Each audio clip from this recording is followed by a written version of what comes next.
Hey guys, Shane here. So welcome to the opening video of my Kursk Diorama build series, which is going to be my entry to the Kursk 75 anniversary group build being hosted on Facebook. So we're going to begin with the construction of AFV Club's 251/3, which is a command vehicle, and we're going to begin as always with all armour fighting vehicles with the suspension and the lower hull assemblies.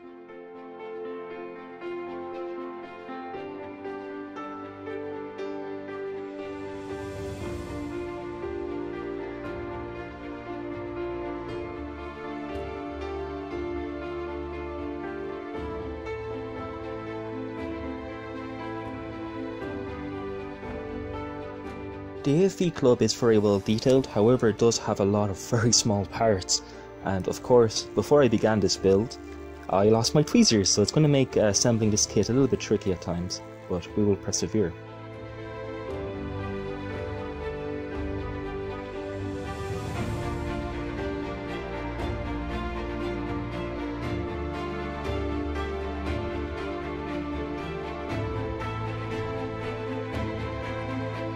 I'm just using my hobby blade to push parts down and help align things. It's the easiest way to get around the fact I've lost my tweezers, so you'll often see me during this build using my hobby blade as a tweezer set. So now we're moving on to adding the axles for the idlers, as well as adding the crew compartment floor to the two lower hull halves. This kit is very good, but it is getting a bit old, so there is a lot of flash and tabs that have to be removed from this kit, so there is a lot of cleanup that is involved with these kits. However, I do all this off camera just to save time.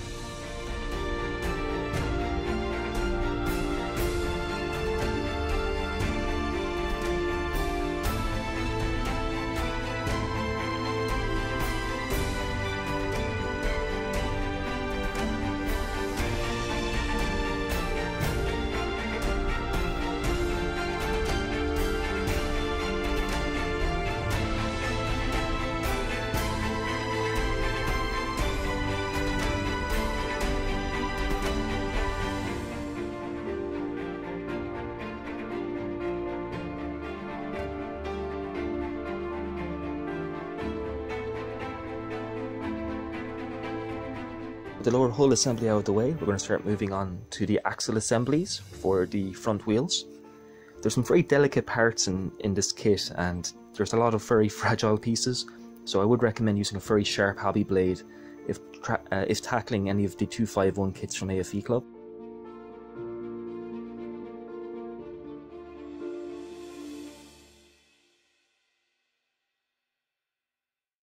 Now we're moving on to the bump stops and drive sprocket assemblies.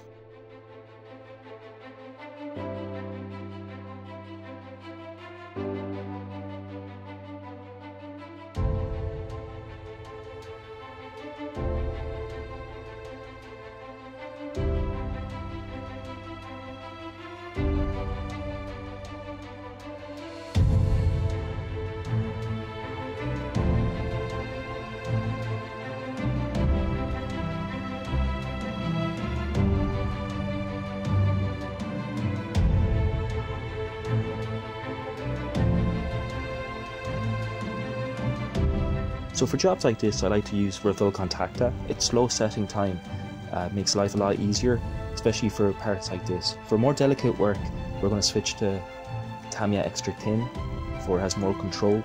But for kind of big dirty jobs like this is the perfect glue for the job.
Now we're moving on to the interior details for the driver compartment.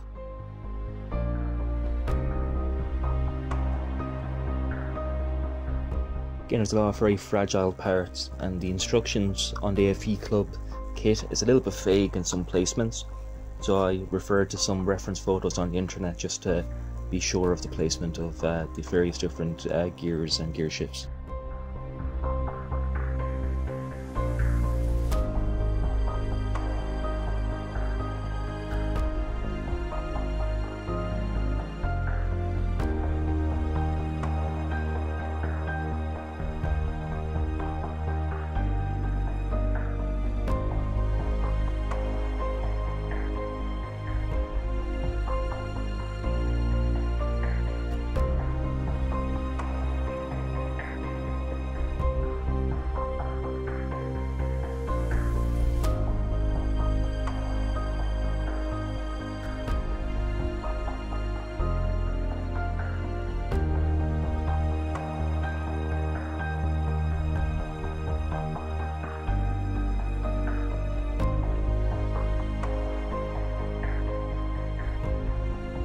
For these more delicate jobs, I find refill contactor just doesn't really cut it, so now from here on I'm going to be switching mostly to Tamiya extra tin, especially for the driver's console and firewall assemblies. You can see some large glue marks, and that is the result of me having to micro chisel away some casting tabs. And I just wanted to hide the bearing by applying a very thin coat of extra tin over the area just to melt away the bearing.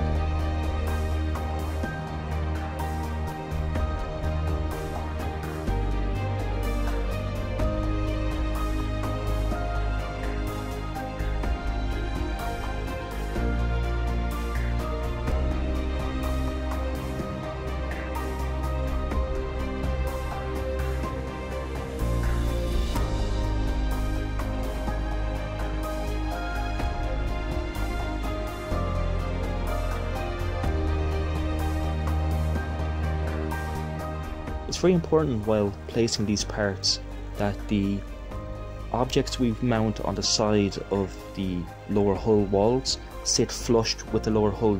They cannot extend over it.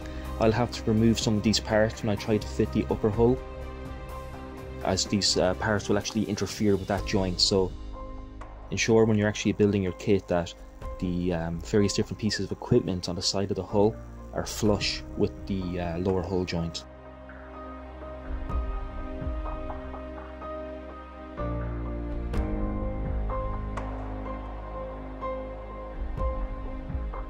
Now we're moving on to probably the most fiddly and annoying part of this build, which are the direct vision ports and armoured covers. The kit parts, as you can see, are multicoloured, as well as being immensely fragile. I do break several parts that I have to reassemble. Also too, there's a lot of flashing on these parts that do require very careful cleaning. This was a fairly involved step, and it basically drove me mental trying to do it. However, once it's done, and it does look pretty good once they're installed.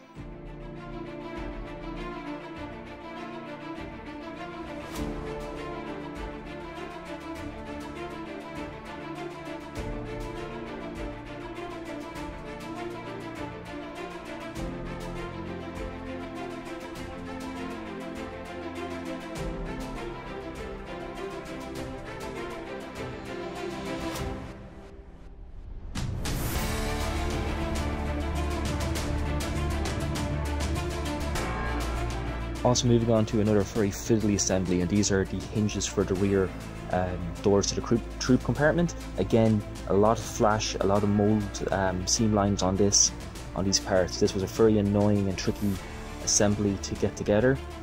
So again, take special care while working with these parts. Again, because the fit isn't great, I'm switching back to Contacta just for its slow setting time.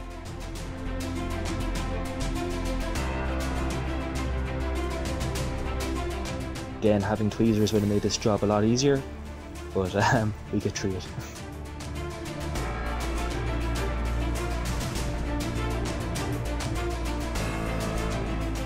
Now we're mounting the hinges to the brackets for the doors. Again, these parts didn't really want to fit. I had to brute force them on one occasion. So again, just take your time with them. They are quite fiddly, but just with a bit of persuasion they will fit.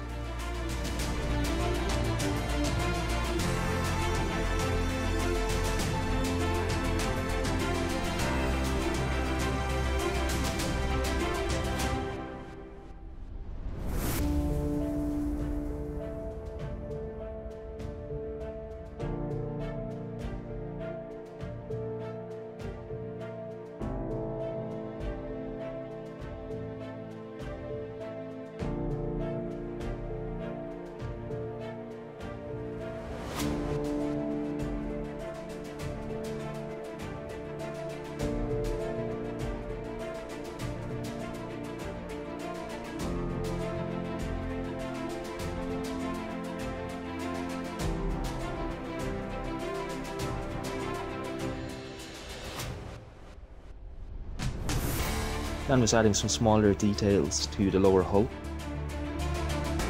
Again, there seemed to be a small amount of warpage in the lower hull, so I had to basically force parts together to get them to line up, and then pin them, or like to press them shut to ensure that they would actually align without warping.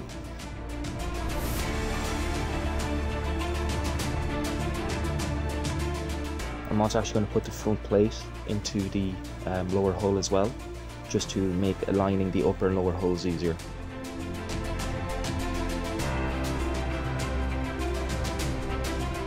Now I'm just going to test fit, just to ensure that the joint between the upper and lower hull is quite good. And with that out of the way, we're going to start working on the details for the upper hull.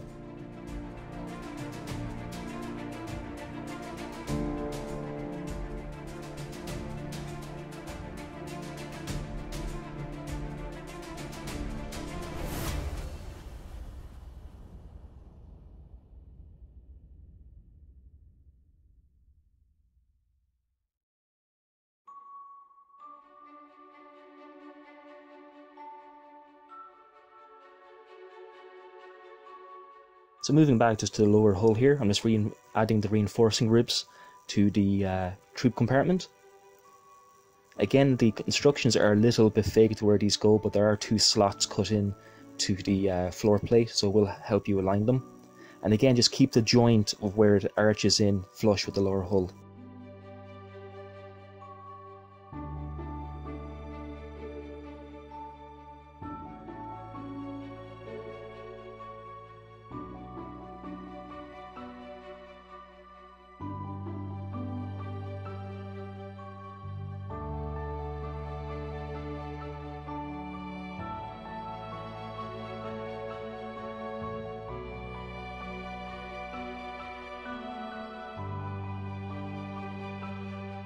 Now we're moving on to the roof of the fighting compartment.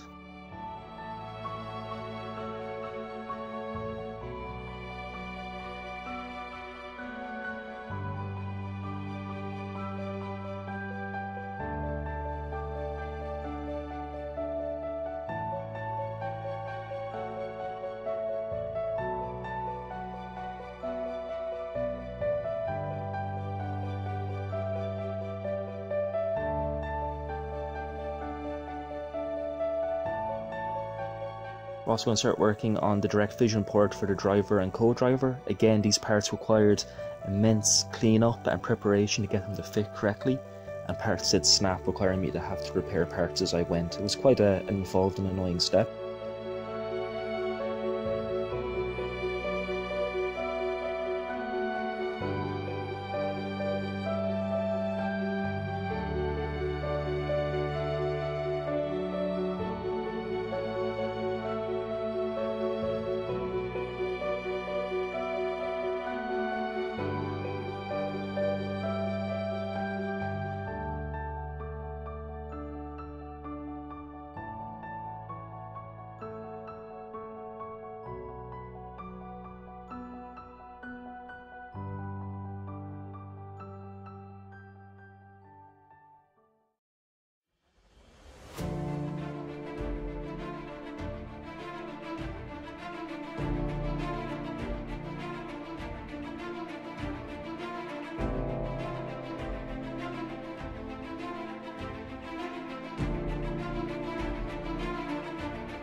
and just adding the bump guards for the direct vision ports.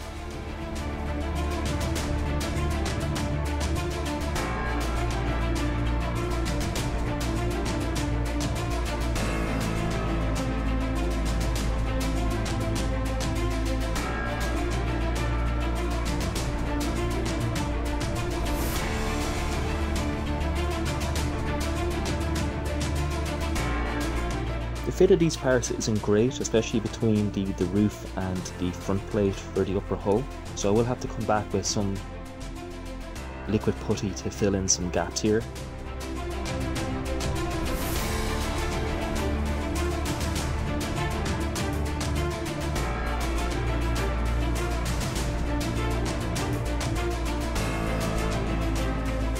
Now we're moving on to the machine gun mount. Now this is a very delicate and fiddly assembly, so just to make life easier, I'm actually going to use a block of wood with a small amount of poster tack to hold parts together while I actually assemble them. As you can see, these are very delicate.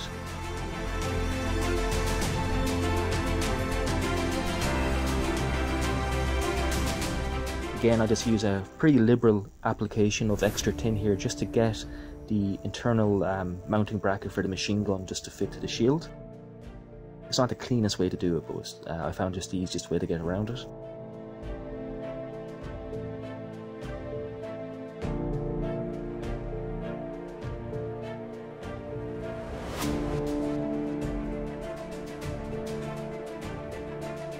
And that's our machine gun mount all ready to go.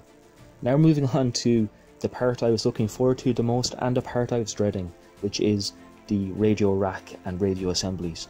These parts are immensely fragile, so again take great care preparing these parts and removing them from their sprues. So we're going to begin by assembling the actual rack itself, where our radio and transmitter sets are going to be housed.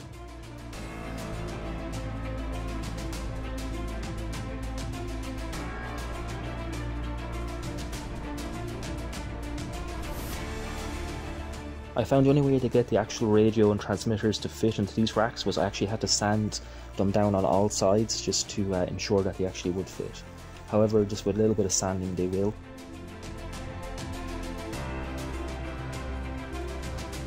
Now for the part that was the most tricky, the wiring, I'm going to be using both 0.3 copper wire and 0.7mm cable for the power outlets.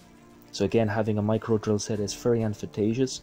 And I also want to say a big thank you to the guys on the Half Track and Engineering Fakel group on Facebook for their advice on the radios. I wasn't quite sure how to wire these.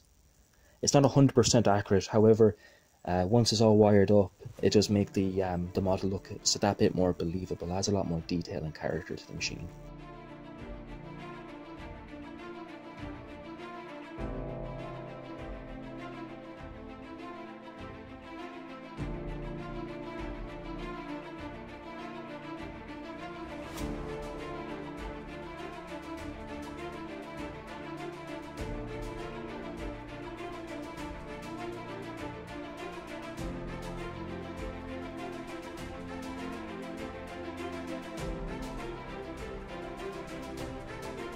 So for the actual power outlets, I'm going to be using some, I believe this is either 0.6 or 0.7 wire, and I'm actually leaving the plastic coating on it just to make it look a bit more thick and armoured. But I'm just going to peel back some of the wire to expose should I say, I'm going to cut away some of the plastic coating or the rubber coating just to make bedding these parts into the radio a bit easier. And again, I'm just using a bit of gel type super glue to affix these.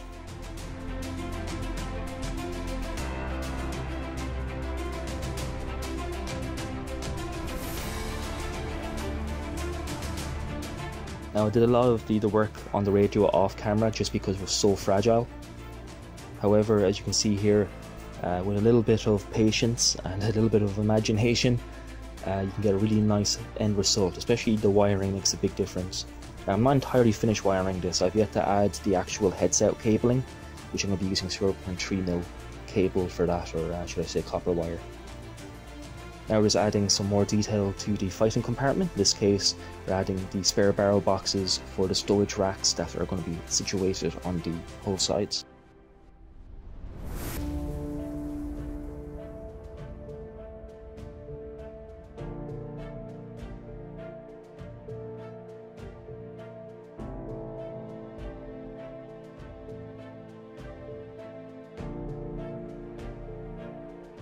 And again, while fitting these parts, do ensure that these boxes sit flush to the lower hull, or they will interfere with the fit between the upper and lower hull halves. Again, I can't really stress that enough. It will save you a lot of bother. And again, just keep test fitting parts to ensure things align correctly.